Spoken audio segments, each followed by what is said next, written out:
पाकिस्तान में खानदगी तरक्की की राह में सबसे बड़ी रुकावट। पाकिस्तान में हर तीसरा शहरी नाखानदा, 70 मिलियन अफराद तालीम से महरूम। अस्सलाम वालेकुम नाज़रीन, मैं हूं आपका होस्ट उमर फारूक और आप देख रहे हैं मेरा digital channel Umar Farooq official. आपसे गुजारिश है कि यूट्यूब पे ये चैनल सब्सक्राइब कर लीजिए। नाज़रीन, आज हम एक ऐसी हकीकत आपके सामने पेश करेंगे जो ना सिर्फ चौंका देने वाली है बल्कि हमारी कौमी मुस्तकबिल के लिए भी खतरे की घंटी है।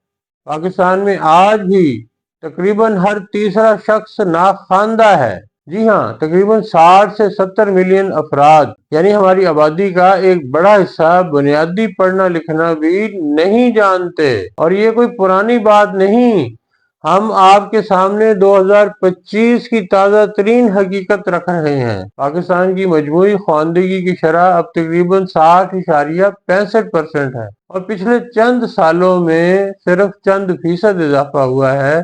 आप जरा जनूबी एशिया के पड़ोसी ममालिक को देखें। मालदीव में ख्वानदगी 98% से ज्यादा, श्रीलंका 93% से ज्यादा, भारत 87% से ज्यादा के करीब, बांग्लादेश 79% और हम अब भी 60% के इर्द गिर्द घूम रहे हैं। ये फर्क सिर्फ अदादो शुमार नहीं बल्कि हमारी तरक्की, मईशत और समाजी इंसाफ की कहानी है।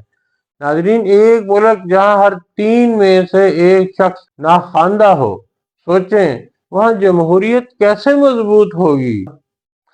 नाखानदा वोटर गलत मालूमात, झूठे वादों और पॉपुलरिज्म का शिकार हो जाते हैं और नतीजा गैर शफाफ हुकूमतें, करप्शन का तसलसल और माशी पसमानदगी। तालीम के बगैर शऊर नहीं और शऊर के बगैर तरक्की नहीं। नाजरीन, हम दावा करते हैं कि हम 21वीं सदी में हैं और हम बातें करते हैं एआई की और 5G की और कहते हैं कि हम डिजिटल पाकिस्तान बना रहे हैं, मगर हकीकत ये भी है और एक कड़वा सच ये भी है कि लाखों लोगों के लिए लाइक और शेयर का मतलब समझना भी मुश्किल है। तालीम हमारे आइन में तो है मगर अमली जिंदगी में बस एक खूबसूरत लफ्ज बनकर रह गई है। नाजरीन, सूबाई सतह पर भी कुछ ऐसी ही सूरत हाल है। पंजाब 66% के साथ सबसे बेहतर है, सिंध 58.57%, सिंध 57 से 58%, खैबर पख्तूनख्वा सबसे कम। और अगर हम सिंफी फर्क देखें तो बलूचिस्तान 51%, बलूचिस्तान के मर्दों की शरह 68%, खवातीन सिर्फ 52 से 53% और देही इलाकों में यह खला और भी गहरा है जहां लड़कियों की तालीम को अब भी अमूमी तौर पर तरजीह नहीं दी जाती। नाजरीन, ताहम अच्छी खबर यह है कि 15 से 24 साल के नौजवानों की शरह खानदगी 77% तक पहुंच गई है, मगर बालगों में ये सिर्फ 60 से 58% है। यानी पिछली दहाइयों की नाकाम पॉलिसियों ने बूढ़ों को नाखानदा छोड़ दिया और हम नई नस्ल को भी मुकम्मल तालीम देने में पीछे हैं।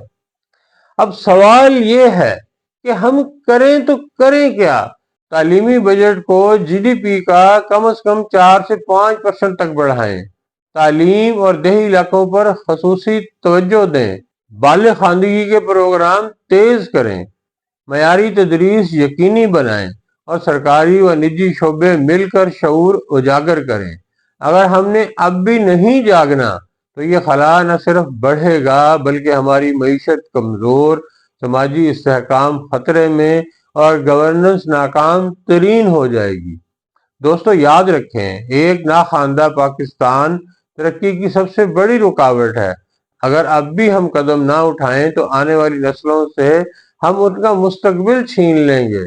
आए तालीम को सिर्फ एक हक नहीं बल्कि कौमी इमरजेंसी करार दें। आप खुद अपने आप से भी शुरू कर सकते हैं। अपने घर, महल्ले, सोशल मीडिया पर शऊर फैलाएं, लड़कियों की तालीम की हमायत करें और वोट देते वक्त तालीम को तरजीह दें।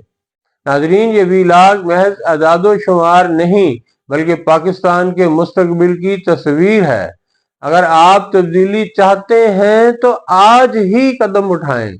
और नाजरीन, आपका पहला कदम ये हो सकता है کہ آپ اس چینل کو سبسکرائب کریں، اس ویڈیو کو خصوصاً لائک کریں، اس کے اوپر اپنی آراء کا اظہار کریں، اس ویڈیو کو زیادہ سے زیادہ احباب تک پہنچائیں، اس کو پھیلائیں، تاکہ آپ اور ہم مل کر علم، شعور، ترقی، خواندگی اور آگہی کا یہ سفر سوسائٹی میں جاری رکھ سکیں۔ تو ناظرین، آپ سے ملاقات ہوگی اگلے ویلاگ میں، تب تک کے لیے خدا حافظ۔